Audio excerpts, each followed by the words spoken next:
lovers of lore, thank you for joining me for the first installment of the Outlaws of Thunder Junction story. Let's dive in. The story starts in Omenport, a town of wooden buildings with streets that are filled with coarse desert grass and cacti dotting the landscape. An enchanted fountain located in the center of town has magic that keeps the water cold regardless of the cruel desert sun. A man by the name of Archie Dixon waited by that fountain. More specifically, he waited near the omen path that was near the fountain.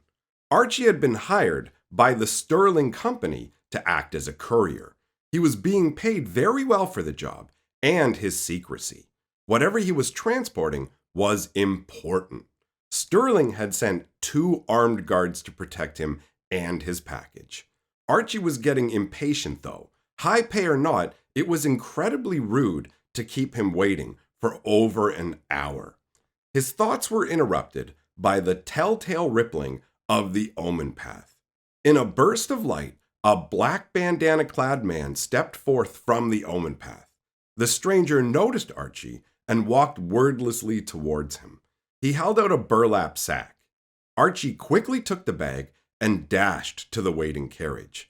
The 2 guards had already climbed aboard, and they left with no delay. They traveled for miles into the growing darkness. The single lantern they had with them barely lit the way. Archie held the burlap sack in rigid hands. The desert was so quiet. Too quiet. Suddenly, the darkness around the carriage evaporated in an incandescent burst. Archie could feel heat. A wall of fire had risen up, instantly encircling the carriage. Sterling's guards had already leapt to the sand, eyes wary, weapons drawn. The guards called out to Archie, "Hellspurs!" That was all they managed to say before multiple people came barreling through the flames, completely untouched by them, energy blasted from their weaponry. Both guards fell as a dozen holes were blasted into the carriage. Archie had been hit multiple times and was fading from consciousness, but he was aware enough to witness a monstrous form emerge through the flame wall. It was a dragon named Akul, the famed leader of the Hellspurs. He strode forward unconcerned by the carnage around him. He grabbed up the burlap sack without even acknowledging Archie's existence. "The last key is mine," he bellowed, and tore open the sack in triumph. But his voice took on an angry, sour note as Cole tumbled to the ground. Archie looked on in disbelief. His life had been thrown away on a ruse. His package had been worthless, a trick. The Hellspurs departed, and the flames burned higher. The next morning, the smoke from that fire reached the curious eyes of Annie Flash. Astride her Mount Fortune, she set out to investigate. When she arrived at the scene, she immediately knew something was off. This was no accident. She had gained a good deal of experience during her time with the Freestriders, and she knew the signs of Akul and his Hellspurs. She quickly took in the surroundings, ensuring no illusion magic was being used. She checked the hidden compartment that she found located in the carriage seat. It held an untouched lockbox full of cash. So this wasn't a robbery. This perplexed Annie. Akul only cared about robbery and revenge, but Akul's vengeance never looked like this. The dragon's messages were always big and messy, so that everyone knew what happened. What was Akul up to? She shook her head. "It's not my problem. I'm not going to get involved with Akul ever again. I'm just going to take the money that I found and skedaddle out of here." So she headed back to her home in Saddlebrush. Her far-seeing magic showed her that there was no danger for miles, and the trip home was uneventful. When she arrived, she left Fortune to drink from the trough outside the general store. The general store was run by Mr. Towning, an ally of Annie's. They split the money Annie had found. She reassured him that no one would come looking for it. Annie's money kept this little town going, and in turn, they protected her location from being sussed out by her enemies. She headed back to her ranch on the outskirts of Saddlebrush. She dismounted Fortune and let him roam. There was no need to tie him up. He was a very intelligent horse and would always arrive when needed. Lost in her thoughts, she didn't notice that someone was standing at the bottom of her porch. Snapping back to reality, her hand darted to the knife at her hip. The man on her porch was clearly city folk. Tailored suit, polished boots, and a smug face. Annie Flash? One-time outlaw? His question hung in the air. She demanded to know who the stranger was, but he only gave her a half answer. I'm a big fan of yours. Annie wasn't fooled. What's one of the Fae doing out here?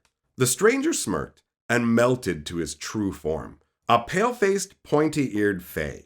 He introduced himself. I'm Oko, and I'm here because of your wondrous ability to see through illusions. I'm told you were gifted a special eye by an angel. Annie waved what he said away. I didn't need magic to figure you out. You came all the way through the desert, but your boots are impossibly clean. There's not a speck of dirt on them. Oko laughed. Appearance above all. Annie wasn't interested in anything the stranger had to say. I'm retired. Get lost. But Oko didn't move. Perhaps revenge against Akul is of interest?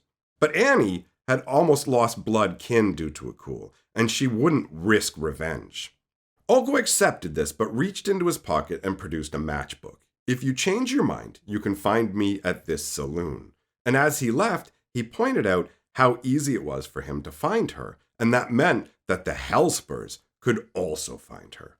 Annie stood angrily as he walked off. She cursed herself for putting down roots here, putting these people in danger. Saddlebrush was the only place she cared about. The story then shifts to Kellen. He had come to Omenport a few weeks ago and taken a job as a general laborer moving pallets for the Sterling Company. Now, Kellen wasn't the only familiar face that we see in Omenport. Ral Zarek had been sent here by Niv Mizzet. He was building a massive relay tower, and the Sterling Company had joined in as an investor and provided Ral with armed guards because his work was invaluable. His work was also incredibly complex. This was illustrated when a technician misaligned part of the connector hardware and lightning erupted from the relay with a cacophonous bang. Energy blasted into the sky, lanterns exploded, glass rained down, and an unfortunate worker was flung from the scaffolding up above. People screamed in alarm as the man hurtled towards a certain death. Kellen was on his feet and moving before he could fully think. Leaping into the air, his golden magic coalesced around his feet. He plucked the falling man from the sky and set him gently down. The worker thanked Kellen through wild eyes, while Ral Zarek was annoyed. We cannot afford these delays. Kellen stood with the worker he had saved, offering him water, and the worker looked at him. You're soft, boy. What? For not letting you die? No, for being here checking on me now. You know the overseer's gonna be mad and dock your pay. Kellen was unconcerned. I'm not here for money. I need to find my father. Well, maybe your father doesn't want to be found. Kellen again did not accept what he was being told. He's not hiding. He's seeking something. Kellen didn't mention that he had no idea what his father looked like. An overseer arrived, and Kellen expected to be chewed out, but instead he was given a new job. He had impressed Ral and would be added to his personal security detail. That meant he would be going to Prosperity. This was a very thrilling prospect for Kellen because Prosperity is the wealthiest place on all of Thunder Junction. So it was highly likely that someone there must know something about Oko, and maybe Ral Zarek would use his influence to help Kellen. Kellen surged with hope, but also trepidation. He had heard rumors that Oko was untrustworthy, but rumors aren't always reality. That ends the first installment of the Outlaws of Thunder Junction story. So come on back tomorrow where we will have the next installment for you. Big shout out to the channel's patrons and members. Thank you very much for supporting what we're doing here. And if you love these videos and what we do, then consider joining the channel membership or becoming a patron yourself. See you all for the next video. And remember, my friends, lore is life.